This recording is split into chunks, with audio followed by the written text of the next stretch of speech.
Bom dia, boa tarde, boa noite, amigos do Paradesporto. Sejam bem-vindos a mais uma videoaula do projeto Paradesporto Brasil Mais Acessível. Meu nome é Ciro Winkler e eu estarei com vocês aqui nessa videoaula. Eu sou professor da Universidade Federal de São Paulo. Estou vinculado ao programa de pós-graduação em Ciências do Movimento Humano e Reabilitação dessa instituição. Eu tenho doutorado em Educação Física pela Unicamp, pela Universidade Estadual de Campinas. Eu tenho a participação em 5 Jogos Paralímpicos de Verão e sou coordenador do projeto Paradesporto Brasil Mais Acessível. Garantindo a acessibilidade das pessoas com deficiência visual, a minha audiodescrição, eu sou uma pessoa de pele branca, cabelo preto, uso óculos com armação escura, estou usando uma camiseta azul do nosso projeto. Aqui ao fundo, nós temos algumas imagens de logos do nosso projeto e garantindo a acessibilidade das pessoas surdas, nós temos a nossa intérprete de Libras, a Clélia, que vai garantir toda essa conexão da informação oral para a informação em Libras. Bem, o tema da nossa aula de hoje é paradesporto. Por onde começar? Um ponto que é muito importante na nossa conversa é quais são as características do paradesporto. O paradesporto vai ser sempre o mesmo para a pessoa que está nos Jogos Paralímpicos, nas Olimpíadas Especiais, nas Special Olympics ou em qualquer outro ambiente? Bem, em cada um desses ambientes vai ter uma característica, mas a gente precisa dar um passo para trás para entender. Quando a gente pensa em paradesporto, essa manifestação ela pode ter um caráter educacional, ela pode ter um caráter de rendimento, de saúde e de lazer. Em cada uma dessas características, nós vamos ter regras que fazem com que os atletas sejam elegíveis para participar desse processo e podem, se a gente estar pensando no ambiente educacional, quais são as possibilidades que a gente tem de participação. Para isso, é muito interessante a gente entender que cada um destes 4 ambientes, eles têm normas que regulamentam. A pessoa com deficiência, que foi uma definição que a gente deu lá na videoaula definindo o paradesporto, ela vem para cá e a gente vai entender que no ambiente educacional, a gente vai entender pessoa com deficiência a partir da Política Nacional de Educação Especial. E lá na Política Nacional de Educação Especial, a gente vai ter a normativa do que é a pessoa surda, do que é a pessoa com deficiência visual, o que é a pessoa cega, o que é a pessoa com paralisia cerebral, com deficiência física, e as suas características que vão permitir o atendimento especializado dentro da escola. Se a gente for lá para o lazer, que é um ambiente de prática livre, de ocupação do ócio, se a gente for pegar as ideias do Mazedier lá da década de 70, mas da gente na busca de prazer, poxa, eu posso fazer em qualquer maneira, sim, mas se eu for pensar num ambiente um pouco mais sistematizado de lazer, eu vou ter que pensar que eu tenho que garantir o acesso às pessoas que são amparadas pela Lei Brasileira da Inclusão, onde eu tenho uma série de referenciais que colocam as características da pessoa. Se eu for para a saúde, eu vou ter a Classificação Internacional de Funcionalidade, que vai ter uma série de tópicos ali que vão orientar quem são as pessoas elegíveis ou não para a prática das atividades nos hospitais e clínicas de reabilitação, quem precisa de atendimento especializado, o que é uma conversa muito boa para a gente ter em outro momento. E, no último, mas não menos importante, a gente tem o rendimento, onde a gente vai ter as pessoas com deficiência, mas elas têm que passar por um processo de classificação funcional ou classificação esportiva, e só as pessoas elegíveis vão estar indo lá para o rendimento. E entender isso é muito legal, porque às vezes eu posso ter uma pessoa que ela vai ser elegível para o sistema educacional e não vai ser elegível para o sistema de rendimento, ela vai ser elegível para um atendimento especializado através do esporte, lá no hospital de reabilitação. Então, a gente percebe que para cada um desses níveis, a gente tem pessoas que têm direito a receber um atendimento especializado. Mas se a gente for pensar do ponto de vista pedagógico, professor, a gente tem que garantir o direito a todos, sendo elegíveis ou não. Mas a gente tem que entender que existe um sistema de classificação que vai regulamentar quando essa pessoa tem um atendimento especializado, quando ele vai ser elegível para participar de competições só com pessoas com deficiência. E olha que legal a gente pensar nessas palavrinhas que eu joguei agora para vocês.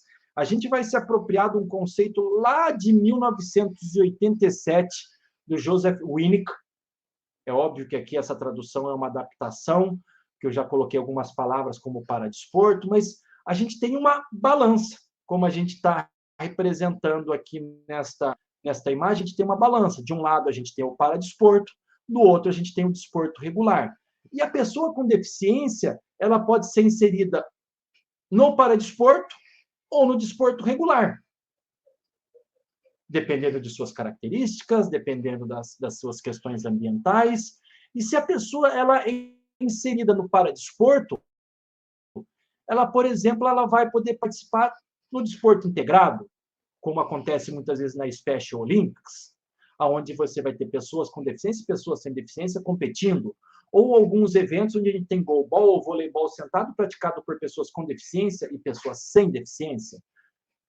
Ou a gente pode ter o sujeito que pratica, ao mesmo tempo, o desporto paralímpico e o desporto regular, da mesma maneira. E a gente vai indo cada vez para o lado mais do desporto regular. A gente pode ter o desporto regular com ajustes, com mudanças de regras, onde se permite o sujeito participar, ou mesmo o desporto regular sem nenhuma mudança de regras. Por que é interessante a gente entender essa gangorra?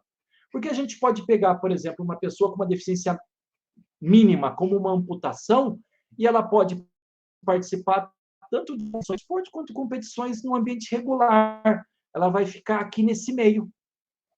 Ou ela poderia simplesmente estar só lá no desporto regular, sem precisar estar inserida no universo do paradesporto. Então, é legal a gente pensar que isso pode ser uma ferramenta pedagógica para garantir o acesso da pessoa com deficiência, mas também pode ser uma ferramenta pedagógica que nós vamos usar na nossa prática de dia a dia, quer seja no lazer, na educação, no rendimento ou na saúde, naqueles 4 níveis. E estando trabalhando nisso como uma gangorra, conforme a gente vai entender a severidade da deficiência, a complexidade da deficiência da pessoa, as possibilidades de acesso que ela tem, ou mesmo o nível esportivo dessas pessoas.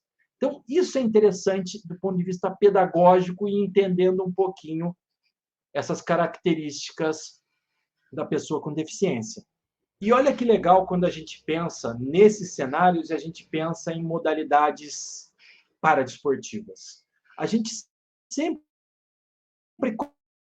comete que a gente pensa que as modalidades paradesportivas, elas se resumem às 22 modalidades paralímpicas de verão, mais as 5 de inverno, e a gente tem essas 27 modalidades. Só que o universo do paradesporto ele é muito maior.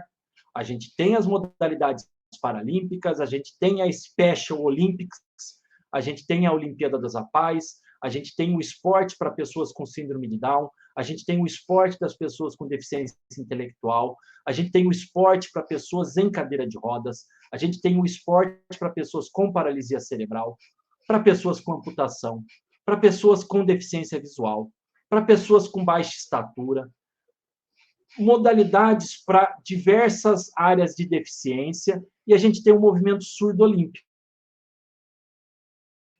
Então, a gente tem esses 3 aqui de cima, que são os mais fortes, os mais conhecidos, os surdos, surdo-olímpicos, deaf-olympics, o paralímpico e a Special Olympics.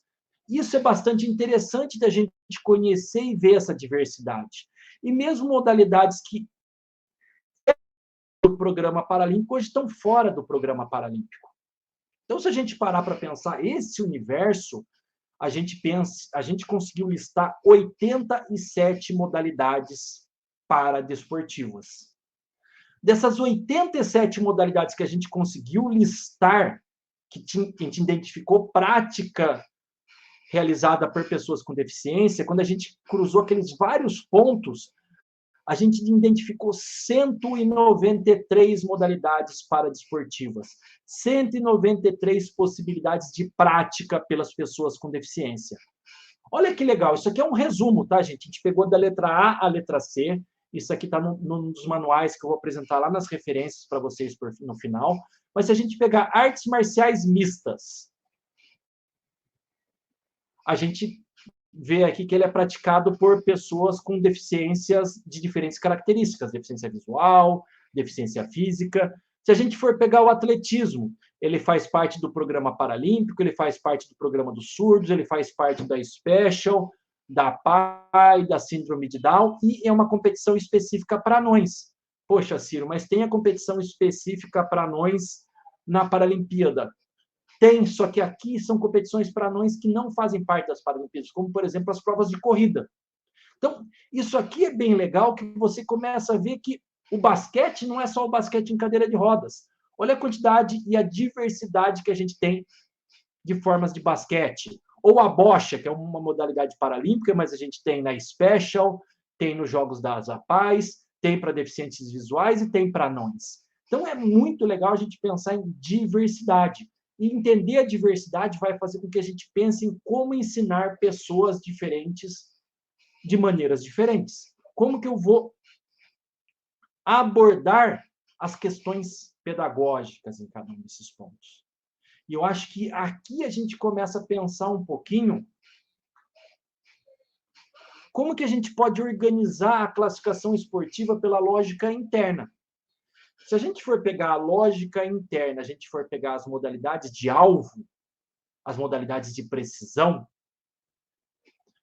a gente pode nominar o boliche, o golfe, o tiro esportivo, o dardo, a bocha, o tiro com arco, o low ball, o curling. Só que olha que interessante a gente parar para pensar. Todas são modalidades de precisão? Sim, todas são modalidades de precisão. Dá para comparar a bocha, que é um esporte de deficiência severa, onde a gente tem o maior comprometimento físico dos nossos atletas, com o tiro com arco, onde o atleta pode ter comprometimentos menores? Será que o atleta da bocha vai conseguir fazer o tiro com arco? Então, isso é uma questão legal da gente pensar na lógica interna. Sim, existe uma lógica interna. Mas, além da lógica interna, tem essas questões associadas à pessoa com deficiência. Se a gente for pegar aqui, nós temos o low ball, que é a primeira modalidade de precisão dos Jogos Paralímpicos, onde o Brasil ganhou suas primeiras medalhas. A gente tem o dardo, que não é o dardo do atletismo, mas é aquele dardo de precisão com alvinho redondo, que você tem aquela seta com ponta, onde você joga, também é na modalidade paralímpica, e a gente pode usar como prática pedagógica. E olha como é legal a gente parar para pensar nesse segundo ponto que eu levantei para vocês. Se a gente pegar aqui o nosso esporte nacional, o futebol a gente vai ter para deficiência visual, para amputação, para deficiência intelectual, para cadeira de rodas, para deficiências de coordenação motora, a gente tem a baixa estatura, e para os surdos. Nós temos 1, 2, 3, 4, 5, 6, 7, 8 diferentes tipos de prática. Será que é só isso?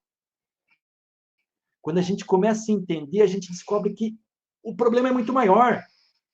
O problema é muito maior. Por quê? Na deficiência visual, a gente vai ter o futebol para cegos e o futebol para baixa visão. A gente vai ter para amputação, o futebol de muletas e o futebol sentado. No futebol intelectual, a gente vai ter a PAI, o futsal, o futebol de campo. A gente vai ter a Special Olympics, a gente vai ter o síndrome de Down. A gente, dentro do Virtus, vai ter o futsal e o futebol de campo. Em futebol em cadeira de rodas, a gente vai ter a cadeira motorizada, o Power Soccer, e vai ter o futebol de cadeira de rodas. No futebol para deficiências de coordenação motora, para PCs, a gente vai ter o futebol de 7 e o frame futebol, o futebol com andador. E a gente vai ter o futebol para baixa estatura. A gente vai ter o futebol para surdos, futebol de areia, campo, futsal. Olha o tamanho desse universo, a gente pensando em lógica interna. Será que a gente consegue aproximar na mesma prática o futebol de cadeira de rodas e o futebol de deficientes visuais? Será que o futebol em cadeira de rodas não vai se aproximar muito mais de uma iniciação ao handball, de uma iniciação ao basquete, do que o futebol de 5, futebol de cegos?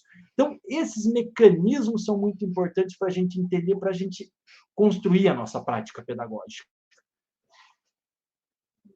Bem, pensando nessa nossa breve conversa, a gente conversou sobre as características do paradesporto, sobre as possibilidades de manifestação, que não é só rendimento, mas é educacional, saúde, lazer. Essas manifestações, elas acontecem muitas vezes de maneiras próximas, outras vezes a gente dá ênfase maior para uma ou outra prática. A gente tem 193 modalidades paradesportivas. E se a gente para pensar as questões pedagógicas a partir da lógica interna dessas modalidades, a gente pode aproximar algumas modalidades, como a questão, por exemplo, do alvo, a questão da oposição, mas a gente tem que pensar muito as características e especificidades das deficiências de cada um. E esse é um aspecto muito importante que eu acho que vale a pena a gente discutir nos nossos próximos encontros. Quer saber mais sobre o material utilizado, sobre as referências utilizadas nessa aula? Acesse os nossos manuais Definindo o Paradesporto e Paradesporto, Modalidades e seus Conceitos. Eles já estão disponíveis em PDF e com audiodescrição. Esse projeto ele conta com o apoio do Ministério do Esporte, Secretaria Nacional do Paradesporto, do Governo Federal. E nós agradecemos a atenção de vocês. Vocês podem encontrar mais informações no nosso podcast, no Paradesporto Brasil Mais Acessível, que está disponível em todas as plataformas de áudio. Você pode obter mais informações no nosso canal do YouTube, Paradesporto Acessível. Vocês podem nos buscar nas redes sociais, como o Instagram, CBPP22, o nosso site unifesp.br/paradesporto, e eu deixo aqui para vocês meu e-mail pessoal, ciro.winkler@unifesp.br. Pessoal, nos encontramos na próxima. Até mais!